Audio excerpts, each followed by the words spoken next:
예, 오늘 말씀에 말라기서는 구약 성경의 마지막 말씀입니다. 구약 성경의 마지막 말씀이기 때문에 앞으로 벌쳐질 신약의 세계에 대해서 특별히 예언한 아주 귀중한 말씀입니다. 만군의 여호와가 이르노라. 보라, 용광로 불 같은 날이 이르리라. 용광로 불 여러분 보셨어요? 보셨어요? 잘 못 볼 건데.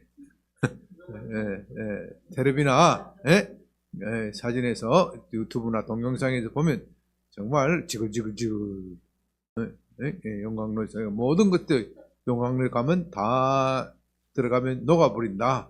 얼마나 온도가 수천 도에 이르기 때문에 그 뜨거운 것이 그 곁에만 있어도 타 죽을 것만 같아. 요즘 세상이 용광로 불과 같은 세상이지 않는가 그런 생각이 듭니다. 용광로 불을 체험하는 나라가 있죠.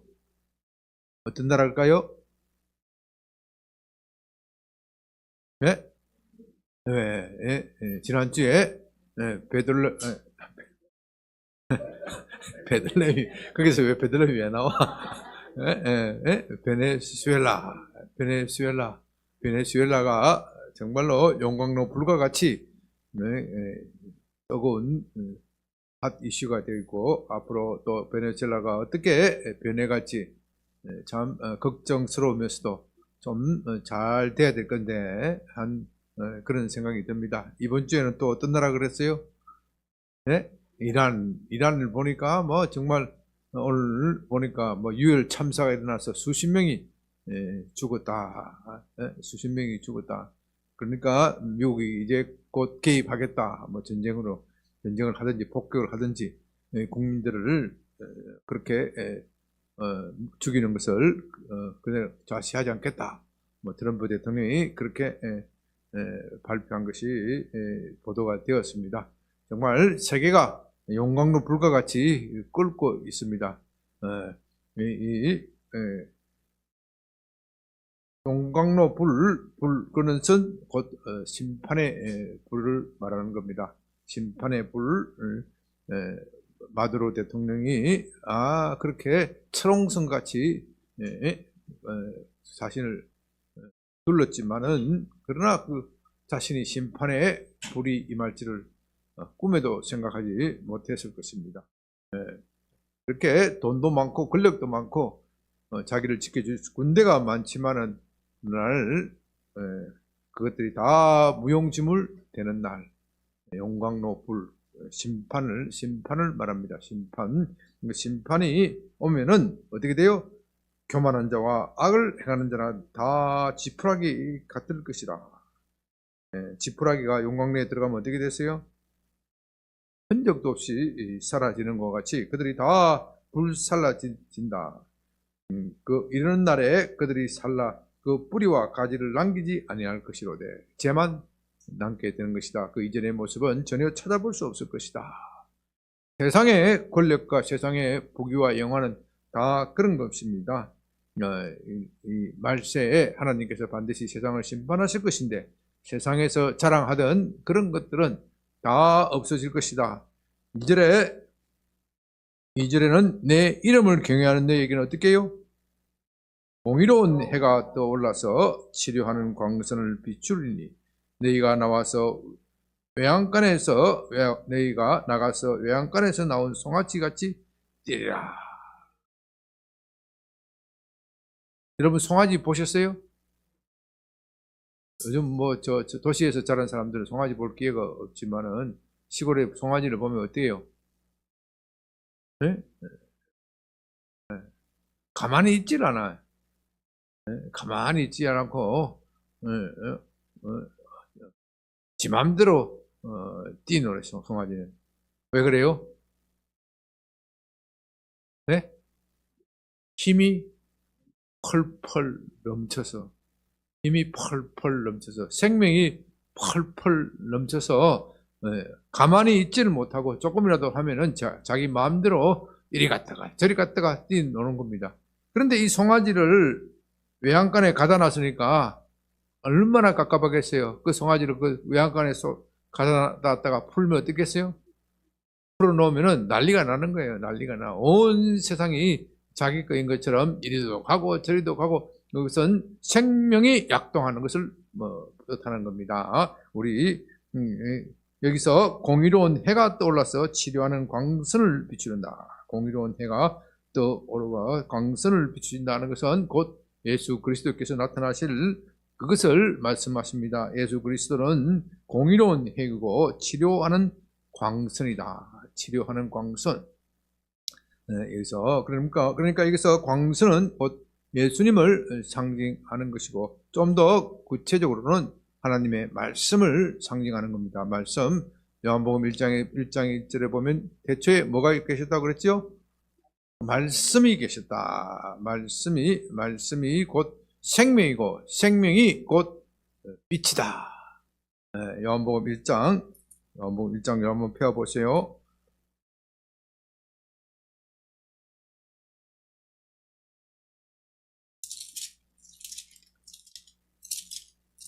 요한복음 1장에서 대초에 말씀이 계셨다고 했고요. 그 말씀은 곧 하나님이시고 하나님 안에 계셨다. 하나님과 함께 계셨다. 말씀 안에 4절에 뭐가 있다고요? 생명이 있다. 말씀이 곧 생명이다. 말씀 안에, 그리스도 안에 생명이 있다. 하나님의 말씀, 말씀이신 그리스도 안에 생명이 있다. 그 생명이 뭐라 그래요? 사람들의 빛이다. 그러니까 말라기가 말하는 치료하는 광선은 곧 예수 그리스도이시고, 예수 그리스도께서 우리에게 나타나셨는데 그것은 말씀으로 나타나셨다. 예수 그리스도의 육체로는 이미 하늘로 승천하시기 때문에 우리는 그분을 직접 우리 눈으로 볼 수는 없는 겁니다. 볼 수는 없지만 말씀으로 우리와 함께 계시기 때문에 우리는 그리스도의 말씀이 곧 생명이고, 그 생명이 사람들의 빛이다. 참 불행한 것은 5절에 뭐라 그랬어요? 빛이 어둠의 빛이 돼 어둠이 깨닫지 못하더라. 빛이 어둠의 빛이지만은 이 어둠의 빛이어서 그 빛을 받아들이면 생명을 얻는 것이지만은, 그러나 어둠이 깨닫지 못하더라. 참 오늘 우리 인류에게 하나님께서 생명이신 예수 그리스도를 주셨고, 그 예수 그리스도를 담은 말씀, 곧 성경 말씀을 주셨지만 아무나 그 말씀을 깨닫는 것이 아니란 말입니다. 빛이 어둠의 빛이지만 어둠이 깨닫지 못하더라. 어둠이 깨닫지 못하더라. 참 안타까운 말씀이죠. 빛이 어둠에 끼치지만 어둠이 깨닫지 못합니다. 왜 어둠이 깨닫지 못합니까?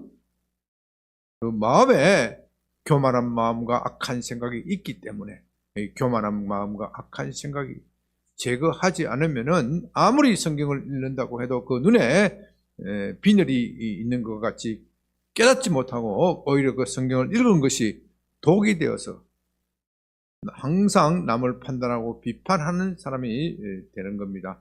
그렇기 때문에 빛이 왔을 때는 빛을 받아들여야 돼요. 특별히 성령께서, 우리 하나님께서 우리가 빛을 받아들이도록 하기 위해서 성령을 주시는 겁니다. 그래서 말씀도 생명이고 성령도 생명이다. 말씀도 우리의 죄를 씻기시는 것이고 성령도 우리의 죄를 씻기시는 것이다. 성경은 그렇게 이야기를 하는 겁니다. 예수 그리스도의 보배로운 피가 우리의 죄를 씻기는 것인데, 그것이 말씀 속에 기록되어 있기 때문에 말씀이 우리 마음속에 저장되어졌을 때 우리의 죄악이 씻어지는 것이고, 그 죄악이 그런 작용을 성령께서 하시기 때문에 때로는 말씀이 우리의 죄를 씻기신다. 또는 성령께서 우리의 죄를 씻기신다.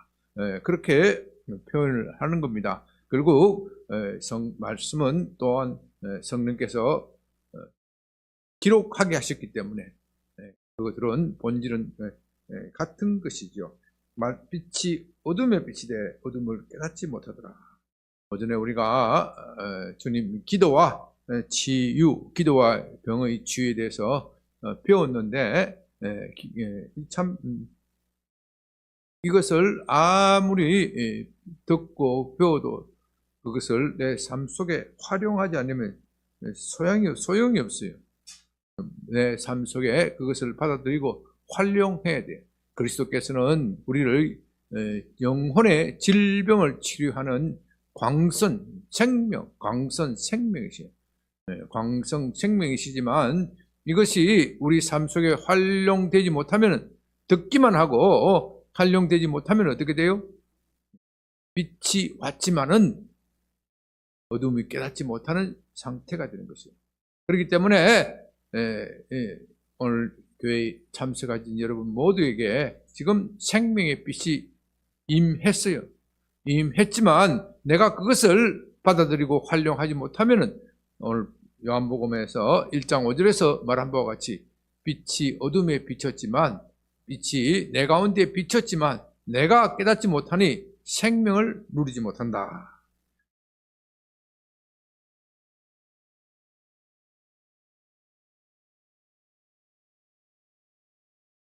요한복음 1장 10절에서도 그가 세상에 계셨으며 세상은 그로 말미암아 지은 바 되었지만 세상이 그를 알지 못한다. 세상이 그를 알지 못한다. 얼마나 참 비극적인 일입니까? 그러나 12절에 영접하는 자, 곧 그 이름을 믿는 자들에게는 하나님의 자녀가 되는 권세를 주셨다. 영접하는 자, 곧 그 이름을 믿는 자, 그것은 이 세상에 비친 그 빛을 직접 받아서 그것을 믿고 그 삶 속에 실천하는 것입니다. 우리가 이것을 생각하면서 다시 말라기로 갑니다. 말라기로 가서 보면은, 그렇다면 여기서 1절에는 용광로 불과 같이 심판을 받는 사람들의 이야기가 나옵니다. 이 사람은 누구입니까? 말씀을 빛이 비췄지만 깨닫지 못하는 사람. 참 유감스러운 일이죠.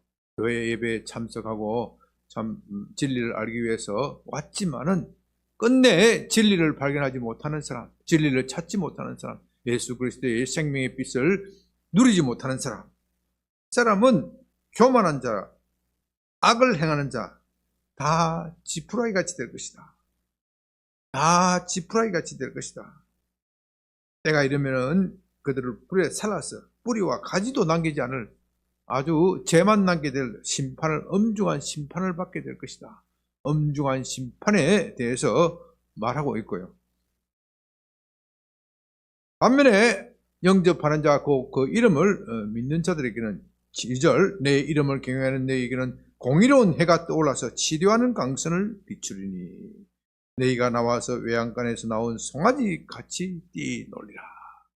그리스도께서 십자가의 대속적인 은혜로 말미암아 우리의 모든 죄를 사하시고 우리로 하여금 하나님의 자녀가 되는 특권, 권세를 주셨고 우리로 하여금 이것을 누리게 하는 겁니다. 오늘 우리가 3부 기도의 시간에는 이 하나님의 자녀가 되는 특권, 권세를 어떻게 누릴 것이냐, 그것을 구체적으로 좀 알아보고 삶에서 좀 적용했으면 좋겠습니다. 빛이 뭐라고 그랬죠? 빛이 뭐라 그랬죠? 말씀. 빛은 예수 그리스도인데 좀 더 우리 손에 잡을 수 있는 것은 말씀. 우리 성경에 하나님의 말씀, 우리가 성경을 가지고 있기 때문에 이 말씀의 빛을 받아야 돼요. 말씀의 빛을 받지 못하면은 빛이 어둠에 비추지만 깨닫지 못한다. 말씀을 은혜를 받는다는 것은 추상적으로 그리스도께서 나를 위하여 돌아가셨다, 그것을 믿는 것을 말하는 것이 아니에요. 그것이 내 삶의 개인적인 삶의 문제에 해결의 원동력이 되어야 돼요. 해결의 구체적으로 적용이 되어야 돼요. 적용이 되지 못하고 머릿속에만 믿으면은 빛이 어둠에 비치지만 어둠을 깨닫지 못하는 상태가 되는 거예요. 그리스도의 십자가는 그리스도의 십자가고 나의 현재의 삶은 나의 현재의 삶이다. 이것이 따로 놀면은 어떻게 해요? 빛이 비추었지만 어두움이 깨닫지 못하는 그런 상태가 되고 나중에 어떻게 된다고요? 말라기서 4장 1절에 말씀 기록한 대로 용광로 불 속에 던져진다. 용광로 불 속에 던져진다. 참 무서운 말씀이시죠. 말세는요, 요한계시록도 그렇고 말세를 해석하는 키가 항상 이거예요. 하나님께서 말세는 선인과 악인을 아주 선명하게 드러내는 시대입니다. 아주 분명하게 드러내는 시대이기 때문에 하나님께서 믿는 사람에게는 엄청난 복을 주시는 것이고 믿지 않는 사람에게는 엄청난 심판이 임하는 때, 이것이 명확하게 대비되는 그런 시대입니다. 그런데 이것이 우리 눈에는 보이지가 않아요.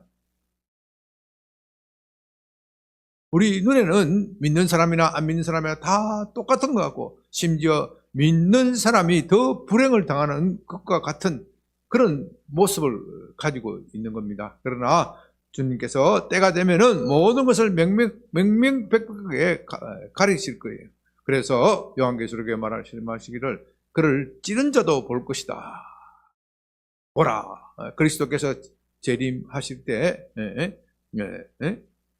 온 세상이 그를 다시 보게 될 것인데 그를 찌른 자도 볼 것이고, 물론 그를 기다리고 예수 그리스도를 구세주로 영접하는 사람도 볼 것이지만 그를 찌른 자도 볼 것이다. 그 찌른 자들이 얼마나 후회스럽겠어요. 내가 그때 예수 그리스도의 복음을 믿었더라면 얼마나 좋았을까. 믿었더라면 나도 저 사람들과 함께 그리스도께서 오실 때 영접할 것이 아니냐. 그 속이 어떻게 해요? 용광로 불과 같이 되는 거예요. 기회를 놓쳐서 용광로 불과 같이 되는 거예요. 그런데 또 거기서도 또 악한 자들이 있어. 악한 자들 끝끝내 그리스도께서 오시는 것을 보고서도 뭐라고 하는가? 이를 뿌득뿌득 가는 사람도 있다고 그랬어요. 이를 뿌득뿌득 갈면서 높으신 하나님을 참남한 말로 대적하는 자들이 있다. 어찌됐든 그들이 그리스도께서 재림하실 때 마음으로 굴복하지 않든 그들의 마음은 다 용광로 불과 같이 되는 거예요. 용광로 불에 던져진 사람들과 같이 되어 그들이 그리스도께서 주시는 평안을 누리지 못할 것입니다. 그러나 우리 예수 그리스도를 믿는 우리에게는 마치 의로운 해가 떠올라서 치료하는 강선이 될 것입니다. 우리 속에 있는 죄악을 치료하시고 또 우리의 육체의 연약함을 치료하실 것입니다. 우리 이 두 가지 측면, 영적인 측면과 물질적인 측면, 늘 이 두 가지를 균형 있게 이야기를 해야 합니다. 어떤 사람은 너무 영적인 측면만 이야기하기 때문에 물질적인 축복을 무시를 해버리는 거예요. 우리 인간은 영혼과 육체 이 두 가지를 가지고 있기 때문에 너무 영적인 것만 해도 참 견디기가 어려워요. 물론 어떤 분들은 그런 영적인 것만 추구하고 살아가는 분이 있습니다. 그런 분들을 보면 참 존경스럽죠. 교회사에서 보면은 흔히 말하는 사막의 교부들, 그분들은 정말 우리가 초인간적으로 오직 하나님만을 사모하면서 기다리면서 그렇게 사신 분들도 있습니다. 우리는 그런 분들의 노고나 희생에 대해서 이렇게 참 존경하면서도 또 한편으로는 그건 아무나 할 수 있는 것이 아니다. 아무나 할 수 있는 것이 아니다. 우리는 다 연약한 육체를 가지고 있기 때문에 하나님께서 우리에게 물질적인 복도 허락하시는 거예요. 그러나 다른 한편 물질적인 복을 너무 강조하면 영적인 측면이 약화되는 거예요. 영적인 측면이 약화되어서 교회가 타락하고 부패하고 물질 축복받은 사람만이 마치 하나님의 자녀인 것처럼 또 그렇게 말하면 안 돼.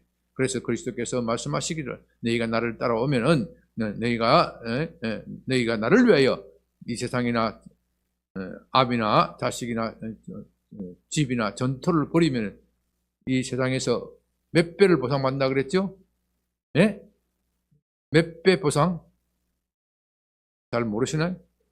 예? 100배를 보상을 받되 무엇과 함께 받는다고요? 고난과 함께 받는다. 고난과 함께 받는다. 하나님께서 우리에게 물질적인 복, 건강의 복, 세상적인 복, 명예의 복을 주실 때 거기에 무엇을 끼워 넣는다고요? 고난을 끼워 넣으 주신다. 고난을 끼워 넣어 주셔야 우리 영혼이 타락하지 않는 거예요. 물질적인 복은요, 굉장히 우리에게 필요한 것이고, 우리에게 반드시 살아갈 때 필요한 것이지만, 그것이 지나치면은 영혼이 수척하게 된다. 영혼이 유익하지 못하게 된다. 그래서 우리 하나님께서는 우리의 영혼을 걱정한 나머지 우리에게 복을 주시되 고난과 함께 주시는 겁니다. 여러분 교회사에서 보십시오. 주의 일을 하고 교회사에서 정말로 큰 업적을 남기신 들 중에서 이런 가시가 없는 분이 없어. 자기 몸에 가시가 없는 분이 없어. 우리 베트남에서 고생하시다가 돌아오신 우리 심성 교사님도 내가 본 때는 가시가 있어. 가시를 공개하기는 좀 그래. 집안일이기 때문에 가시가 있어. 다 가시가 있어. 가시가. 가시가 있어. 여러분도 제가 가시가 없는 것 같지만 나한테도 가시가 있고. 잠이 번쩍 깨지요? 가시가 있어. 현세에서 주시는 복은 고난과 함께 주셔야 우리가 영혼의 잠을 자지 않기 때문에 오늘은 특별히 하나님께서 우리에게서 육체의 건강, 여러분들이 육체의 건강을 누리시길 원하는 겁니다. 하나님은 여러분이 예수 믿는데 병에 걸리고 암에 걸리고 하나님 원하시는 게 아니에요. 하나님도 어쩔 수 없이 그것을 허용하시는 것이지. 하도 말 안 들으니까 좀 미안한 이야기지만 한번 손본 것이지. 아니 아버지가 손보면서 가슴이 안 아픈 아버지가 어디 있어요? 그러니까 우리가 건강하게 살고 하나님을 섬기고 그 건강한 육체를 가지고 이것을 섬기는 것은 하나님의 뜻이에요. 하나님의 뜻이기 때문에 우리 그리스도인들은 자기 몸 관리를 잘 해야 되고 또 혹시라도 하나님께서 이렇게 건강에 문제가 생기게 하는 것을 허용하셨다면 우리가 하나님께서 정해주신 방법에 따라서 오전에 배웠죠? 그것을 활용해서 건강을 회복해야 합니다. 특별히 오늘 건강에 대해서 말씀을 드리려고 하는데 잠언 서론이 너무 길었다. 잠언 4장 22절 23절 잠언 여러분의 그리스도께서는 우리를 치료하는 광선이다 하는 것을 배웠으니까 이것을 오늘 써먹어야 돼요. 오전에서 우리가 어떻게 기도한다, 어떻게 병자를 위해서 기도하고 그 병자를 위해서 기도하는 것은 또 내 자신이 병에 걸려서 기도할 때 한 것 마찬가지예요. 다시 잠언 4장 22절, 23절, 24절 이것이 중요해요. 병을 위해서 기도할 때. 다 같이 읽어봅니다. 시작. 그것은 얻는 자에게 생명이 되며 그의 온 육체에 건강이 됨이라. 모든 지킬 만한 것 중에 더욱 내 마음을 지키라. 생명의 근원이 이에서 남이라. 부르진 말을 내 입에서 버리며 비뚤어진 말을 내 입술에서 멀리하라. 자, 모든 지킬 만한 것 중에서 내 마음을 지키라. 마음을 지키지 못하면 뭐예요? 생명을 잃어버릴 수 있다. 건강을 잃어버릴 수 있다. 건강을 잃어버릴 수 있다. 생명의 근원이 이에서 남이라. 생명의 근원은 이에서 난다는 것은 마음이 생명이다. 그 뜻은 아니고 이 마음을 잘 관리해야 마음을 잘 관리해야 생명을 얻는다. 그런 뜻입니다. 마음을 잘 관리를 해야 되는데 관리 못하는 사람 어떻게 관리를 잘 못하는 거예요? 24절 구부러진 말을 내 입에서 버리며 비뚤어진 말을 내 입술에서 멀리하라. 구부러진 말, 이 말을 조심해야 돼. 생명을 얻기를 원하는 사람은 말을 삼가한다 그랬어요. 말을 여러분들이 상황이 어렵고 힘들다고 하더라도 함부로 말을 하면 안 돼. 이게 보면 뭐라 그래요? 구부러진 말, 비뚤어진 말. 절대로 구부러지거나 비뚤어진 말 하면 안 돼. 아무리 어렵더라도 나는 잘 될 것이다. 그렇게 이야기해요. 따라합니다. 나는 잘 될 것이다. 나는 잘 될 것이다. 어떠한 일이 있어도 잘 될 것이다. 어떠한 일이 있어도 잘 될 것이다. 자식에게도 성질나면 욕을 할 때가 있어요. 부모가 돼가지고 자식을 키우는데 참 나도 애들 키워봤지만 내 자식들 가르치는 게 제일 힘들어.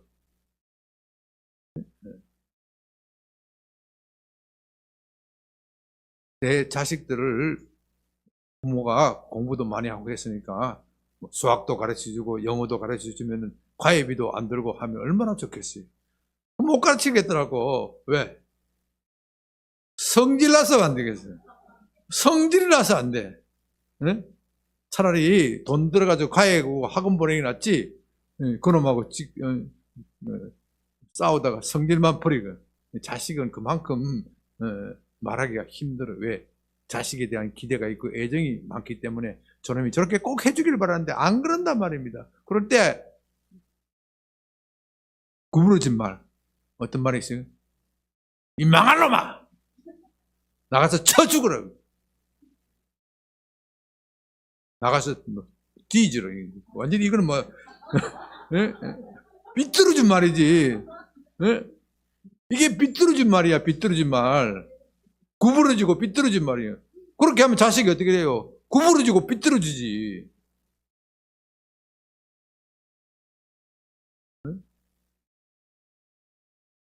성질이 나도 꾹 참고 뭐라고 얘기해요? 이 잘될 놈아!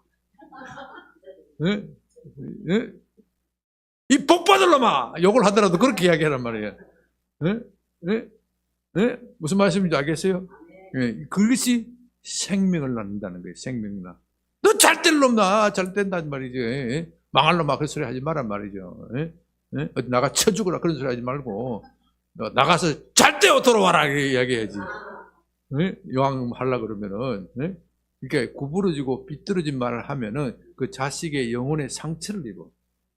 상처를 입기 때문에 속이 터져서 그렇게 하겠지만, 그 상처를 입은 그 마음에 사탄이 쏙 들어가, 귀신이 쏙 들어가서 장난을 친다는 거예요. 귀신이, 우리, 신앙의 선배들, 특히 초대교회 교부들이나 사막에 수도하시는 분들이 말을 이렇게 들어보면 요즘은 뭐 귀신에 대한 연구가 현대 신학자들이 별로 연구를 안 하기 때문에 그런 문헌이 별로 없지만은 초창기에 다음 주에 제가 좀 그런 이야기도 좀 말씀드리겠습니다만 신앙의 기도를 많이 하신 분들 이야기를 들어보면 귀신은 사람이 동의를 하지 않으면 절대로 들어갈 수 없대요. 사람이 의식적으로 동의를 하든 무의식적으로 동의를 하든 동의를 하지 않으면 절대로 들어갈 수 없대요. 왜? 귀신은 인격적인 존재이기 때문에. 사람도 인격적인 존재이기 때문에. 그래서 믿지 않는 사람들 가운데서도 자기 의지가 강한 사람들은 귀신이 와도 꼼짝도 안 해. 그런 사람이 있어.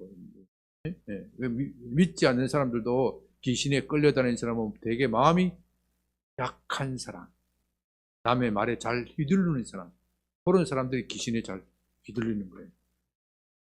그렇기 때문에 우리가 우리 입에서 구부러진 말, 어그러진 말을, 삐뚤어진 말을 하면 그 듣는 사람이 마음에 상처가 되고, 나도 모르게 에이씨 나 죽고 말지. 우리 아버지도 그렇고 우리 어머니도 그렇게 얘기하는데, 그래서 약을 먹고 뭐 자살을 한다든지 한강다리에서 뛰어내린다든지 그렇게 하는 거예요. 귀신이 그렇게 충동질을 일으켜서 끝내 비참한 결과를 만들어내는 거란 말입니다. 이것이 다 무엇이에요? 마음을 관리를 잘 못하기 때문에 그런데, 마음을 어떻게 관리하느냐? 22절, 그것을 얻는 자에게는 생명이 되며 온 육체의 건강이 된다.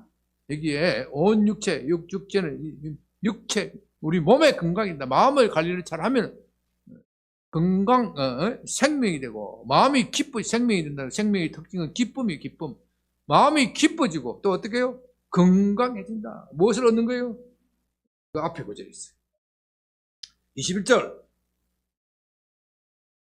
20절부터 봐야 돼요. 내 아들아, 내 말에 주의하며 내가 말하는 것에 내 귀를 기울이라. 그것을 내 눈에서 떠나지 말며 내 마음속에 지켜라. 자, 어떻게 해요? 내 말, 이것은 곧 하나님의 말씀이에요. 하나님 말씀에 어떻게 해요? 주의하라. 그 다음에 어떻게 해요? 귀를 기울이라. 그 다음에 어떻게 해요?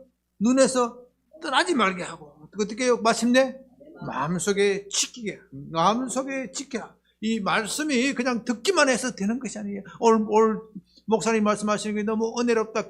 요걸로 끝나면 안 된다는 거예요. 요걸로 끝나면 안 되고, 요걸 어떻게 해요? 마음속 깊이 지키려고 그러면 말에 주의하고, 말씀을 들을 때 주의해서 듣고, 항상 목사님 설교가 재밌는 게 아니에요. 항상, 항상 재밌으면 얼마나 좋겠어요. 어떨 때는 지겨울 때도 있고, 빨리 안 끝나나 시계 볼 때도 있고, 사람이기 때문에 어쩔 수 없어요. 성경적도 그래. 성경적도 어떨 때는 은혜롭고 청하지만, 와, 이거 빨리 안 넘어가나? 왜 역대상에는 왜 이렇게 족보 이야기가 왜 이렇게 많아? 마태복음 성경책, 신약 성경 읽으려고 마음속에 금년에 한번 읽어보려고 했더니 마태복음 떡 뺐더니 뭐예요? 낫고 못 낫고 이렇게 많아. 지겨운 게 많아. 지겨운 게 많아도 꾹 참고 어떻게 해요? 계속 읽고 귀를 기울이고, 귀를 기울이라는 것은 더 신경을 써서 들어라. 귀를 기울이고 눈에서 떠나지 말게 하고, 눈에서 떠나지 말게 하면 뭐예요? 늘 가지고 읽으라. 늘 가지고 우리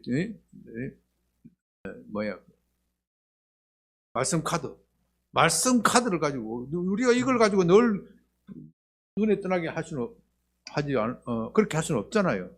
우리도 일상생활도 해야 되고, 밥도 먹어야 되고, 화장실도 가야 되고, 뭐도 해야 되고, 뭐에다 해야 되지. 또 직장생활도 해야 되고, 공부하는 사람은, 학생들은 공부도 해야 되고. 그렇지만 눈에 떠나지 않게 하는 것은 말씀 카드를 들고 다니면서 틈마다 그것을 읽고 또 읽으면 어떻게 해요?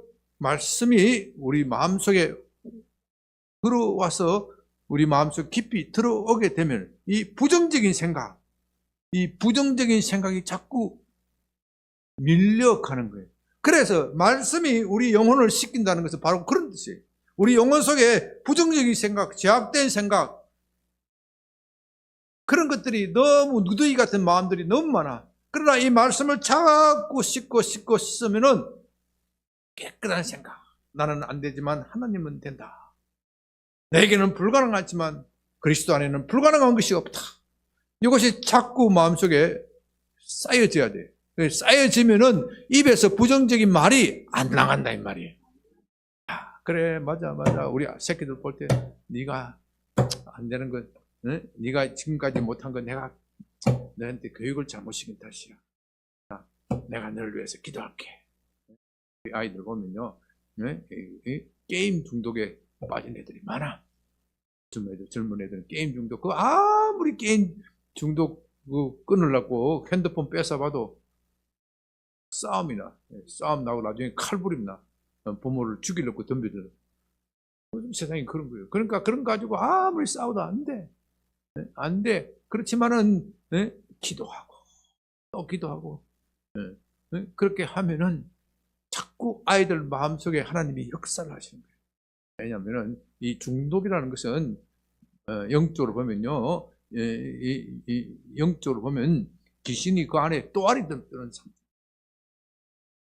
귀신이 또아리 알죠? 또아리라고 그러나요? 거짓말로. 딱 그런 상태에 있기 때문에 그런 상태에 있으면은 본인이 결정을 못해. 본인이 생각할 때도 이거 내가 게임 너무 오래 하면 안 되지, 내 미래가 없지, 내 건강이 없지 생각하면서도 끌려다녀요. 질질질 끌려다녀요. 그게 중독이에요. 그지? 그게 중독이에요. 그렇게 중독에 빠져 있는 상태에 있는데 너 그거 하면 안 돼! 그렇게 얘기를 하면요, 애가요, 뭐랄까 생각하겠어요. 안 되는 거 아는데 왜 자꾸 나한테 이야기하느냐고. 내가 그거 몰라서 뭐 이거 못 끊는 줄 아냐고.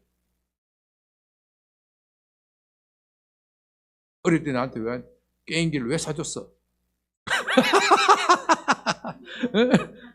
별별 원망할 거리를 다 찾는 거예요. 그러니까 그 아이하고 싸우면은 육신적으로 싸우면 서로 피곤하고 원수가 되는 거예요. 원수가 되는 것이고, 그게 아니고 그 속에 있는 사탄을 공격을 해요. 하나님이요, 그 사탄을, 우리 속 저 아이에 있는 사탄을 내어 쫓아버리게 하여 주시옵소서. 이렇게 또 다음 주에 우리가 좀 더 할 것입니다. 그 속에 있는 영들을 꾸짖고, 예수의 이름으로 영도 꾸짖고 하려고 그러면 내가 영적으로 민감해져야 돼. 영감해지려면 내 속에 말씀이 간직해져야 돼. 그 세상적인 지식만 가지고 말이지, 중독은 이렇게 하면 꽂히고 저렇게 하면 꽂히고, 뭘 세상적으로 많이 나와 있어요. 그 세상이 잘 될 것 같으면은 다 고쳐졌지. 아니라니까. 물론 그것도 아까도 얘기했지만 의학 기술이 필요 없다는 것은 아니지만은 그건 하나의 방법일 것이고, 우리 그리스도인들은 그건 세상에서 말하는 방법대로 우리가 그것을 또 원용을 하되, 영적인 그것을 생각할 때 우리 아이들이 급속하게 중독에서 치유가 되고 사탄에 매이면서 해방이 되는 겁니다. 자, 우리가 다시 한번 봅니다. 우리가 잠언서 4장 20절, 내 아들아 내 말에 주의하며 내가 말하는 것에 내 귀를 기울이라. 그것을 내 속에 떠나지 말게 하며 내 마음속에 지키라. 22절, 그것을 얻는 자에게, 그것이 뭐예요? 그러면 말씀을 얻는 자에게는 뭐가요? 생명이 되고, 말씀이 얻는 자에게는 하나님의 말씀이 내 속에 갇혀 있으면 내가 비록 절망 속에 있다 하더라도 그것이 내게 생명이 된다. 그래서 어떻게 해요? 온 육체 건강이 된다. 이것은 약속 있는 말씀이에요. 약속 있는 말씀. 온 육체, 실제로 우리 데릭 프린스 목사님, 제가 한번 말씀을 드린 적이 있죠. 그분은 참 오순절 계열에 아주 참 박식 있는 아주 철학 박사고, 옥스퍼드 23살인가 뭐 젊은 나이에 철학 박사를 할 정도로 아주 박식한 분이, 이분이 그 당시에 2차 세계대전이 일어나서 군대에 끌려가면서 군대에 징집당하면서 내가 그래도 철학, 그때까지는 예수 안 믿었죠. 철학 박사니까 책을 읽기를 좋아하니까 군대에 가서 책을 한 권 가져가야 되겠다. 무슨 책을 가져가야 되겠다 고민하다가 생각해 보니까 성경을 한 번도 안 읽어본 것 같아. 내가 어떻게 철학 박사라고 하면서 성경을 한 번도 안 읽어볼 수 있을까? 그래서 옛날에 그 더블백이라는 게 있어요. 더블백이라는 게 아주 거기다가 성경을 탁 집어넣고 매일같이 성경을 읽었단 말입니다. 성경을 한 1년 과정에서 성령께서 역사하셨어요. 역사하셔가지고 예수 믿게 만드시고 성령의 불체험을 하게 만드시고, 그 마침 또 병에 걸려서 이집트의 사막 쪽에서 근무하다 보니까 사막에 이 피부병이 많대. 피부병이 걸리고 아무리 좋은 약을 써도 안 돼. 그런데 이 양반이 헬라어는 뭐 박사 수준이니까 그러니까 이 4장 22절 헬라어로 보니까 온 육체의 건강, 이 건강이란 말이 메디신이라는 뜻이에요. 메디신. 메디신이 뭐예요? 약이다. 육체의 약이다. 하나님의 말씀이 육체의 약이다. 이 말씀에 눈이 번쩍 뜨가, 그렇게 내가 이 약을 매일 복용해야지. 매일 복용해야지. 어떤 약은 한 방에 떨어지는 수도 있지만, 만성 질병은 어떻게 해야 돼요? 매일 먹어야 돼. 매일 먹었더니 나중에 치유병이 깨끗이 났다는 그것을 처음 한 거예요. 그래서 전책이 하나님의 약병이라는 책이, 하나님의 약병, 데릭 프린스 목사님 하나님의 약병이라는 책이 있어. 그래서 여러분들이 이 하나님의 말씀을 마치 약을 먹듯이 먹어야 돼. 약을 먹듯이 먹어야 돼. 여러분의 문제가 장기적이고 고질적이고 어려우면 어려울수록 그 약도 어떻게 해야 돼요? 세게 먹어야 돼. 세게 먹어야 돼. 그러죠? 가벼운 것은 가볍게 약을 먹으면 되지만, 만성적이고 고질적이고 정말 힘드는 것은 고단위의 약을 먹어야 돼요. 그래서 여러분들은 금년에 시작할 때 성경 통독반 가입해야 되겠어요? 말아야 되겠어요? 가입해야 되겠어요? 말아야 되겠어요? 가입해야 되겠어요. 우리 최창회 장로님 물론 이름 적어야 돼요. 최창회 장로님한테 신고를 해서 가입을 하고, 거기에 한번 하루에 한 20분이면 됩니까? 한 20분 투자하면 된대. 거기도 가입하고 우리 최장원 형제한테 이야기를 하든지. 최장원 형제가 총무예요?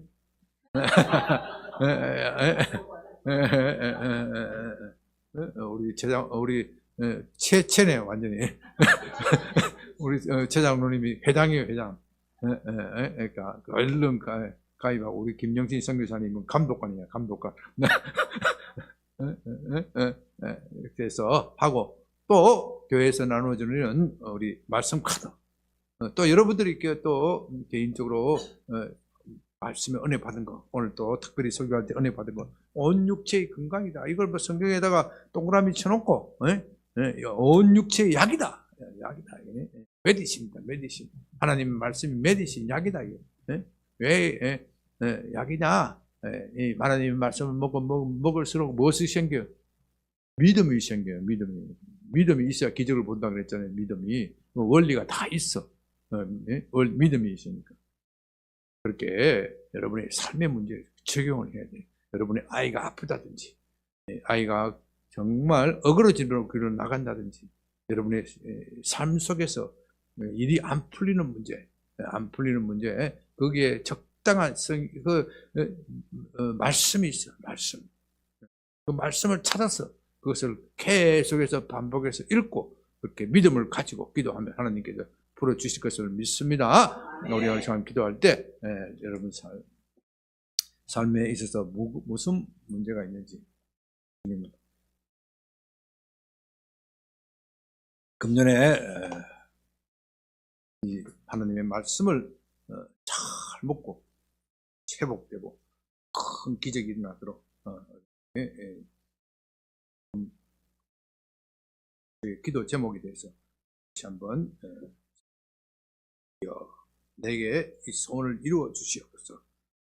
오전에 어떻게 기도를 하라 그랬죠? 어떻게? 때를 쓰듯이. 때를 써야 돼. 때를 써야 돼. 하나님께 우리는 가끔 때를 써야 돼. 때를 써야 하나님과 소통이 되는 거예요. 때를 쓰듯이 하나님 내 이 문제를 꼭 해결해 주시옵소서. 다 같이 주여 한번 크게 부르기도 합니다. 주여!